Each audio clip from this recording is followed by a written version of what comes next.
আসসালামু আলাইকুম, কেমন আছেন আপনারা? আশা করি ভালো আছেন।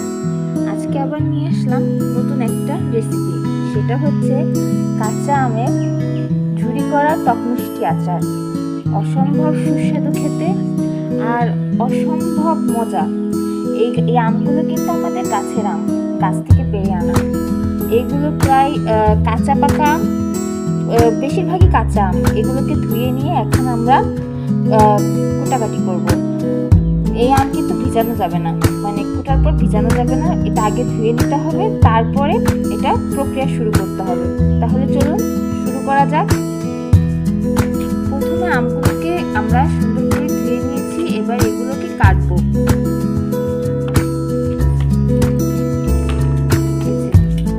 এইভাবে আমটা আপনারা ছুলে নেবেন। বটির সাহায্যে ছুলতে পারেন বা এই রেজার মেশিন দিয়েও করতে পারেন, কিন্তু এটার মাধ্যমে আপনারা ফার্স্টে ওর ছালটা ছাড়িয়ে নিন। আমাদের আমগুলো ছুলে নেওয়া হয়ে গিয়েছে। এবার এটা করার নিয়ম দেখে নেন, কোরানোর নিয়ম দেখে নেন। সবসময় উপর থেকে নিচের দিকে যাবেন, নিচ থেকে উপরে নেবেন না, তাহলে অত্যাধিক ঝুরি ঝুরি হয়ে যাবে এবং এটা দেখতে সুন্দর লাগবে না। এর একটা সুন্দর আকার হয়, সেটা নষ্ট হয়ে যাবে। যার জন্য এটাকে উপর থেকে নিচে আলতো আলতো করে টেনে নিয়ে যাবেন।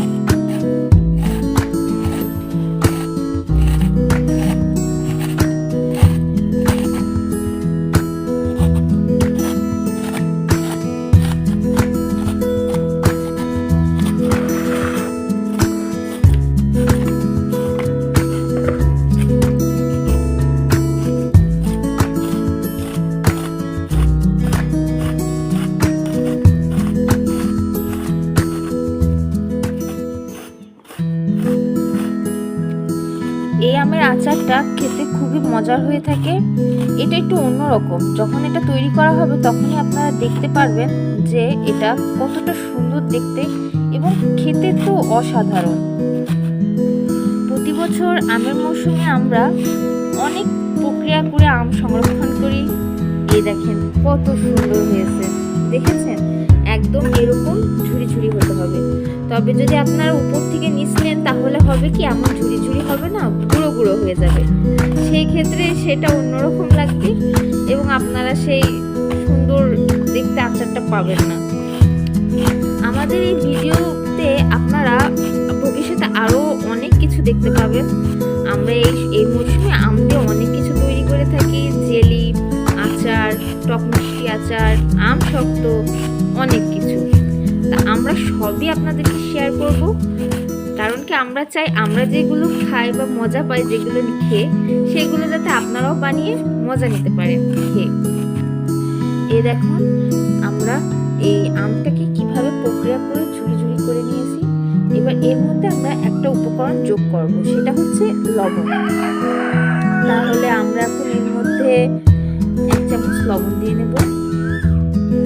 দিয়ে এটাকে ভালোভাবে নেড়ে চেড়ে মেখে নেব। এতে কি হবে, আমটা একটু নরম হয়ে যাবে এবং এর ভিতর থেকে পানি বেরোবে। এই দেখুন কিভাবে এটা করা হচ্ছে।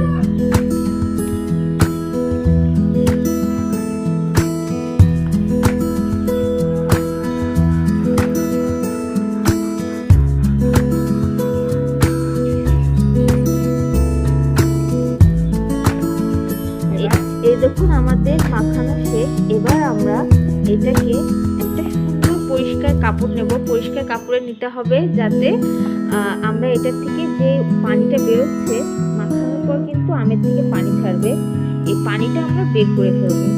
কারণ কি পানি থাকলে আচারটা বানানো যাবে না। এই দেখুন কিভাবে পানি বের করে নেওয়া হচ্ছে। একটা পরিষ্কার কাপড় নিয়েছি আমরা। এবার আমরা এখান থেকে পানি বের করে ফেলবো। এই দেখুন কত পানি বার হচ্ছে। আমরা একদম আচারটাকে শুকিয়ে ফেলবো, পানি যত আছে সব বের করে ফেলবো। দেখুন খুব সুন্দর ঝুরঝুরে হবে জিনিসটা। লবণ দেওয়ার পর কিন্তু পানিটা ছেড়ে যাবে।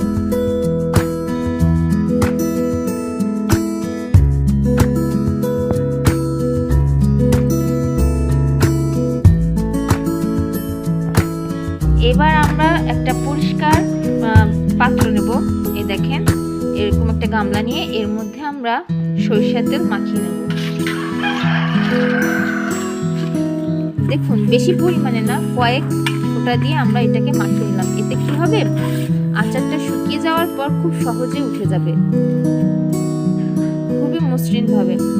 এবার আমরা সেই আচারের যে আমটা ছিল, যেটা থেকে আমরা পানি বের করে নিয়েছি, সেটা এতে দেব।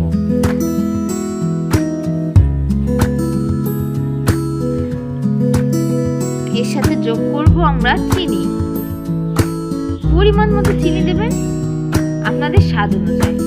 এটা সম্পূর্ণ স্বাদের উপর, কারণ কি আপনারা কেমন মিষ্টি খাবেন বা মিষ্টি খাবেন কি না। যদি আপনাদের মিষ্টি পছন্দ না হয় তাহলে আপনারা চিনি না দিতে পারেন, কিন্তু মিষ্টি, টক মিষ্টি, এটা খেতে টক মিষ্টি আচার যেহেতু, সেহেতু একটু চিনি দিলে খুবই ভালো লাগবে খেতে। এই দেখুন কিভাবে মাখানো হয়েছে। এবার আমরা এটাকে ছড়িয়ে দেব প্লেটের থালের চারিদিকে। দেখুন এইভাবে ফাঁকা ফাঁকা করে ছড়াতে হবে, এতে করে তাড়াতাড়ি শুকিয়ে যাবে, এটা খুব তাড়াতাড়ি তৈরি হয়ে যাবে। দেখুন কিভাবে করবেন আপনারা, এই যে খুবই ইজি।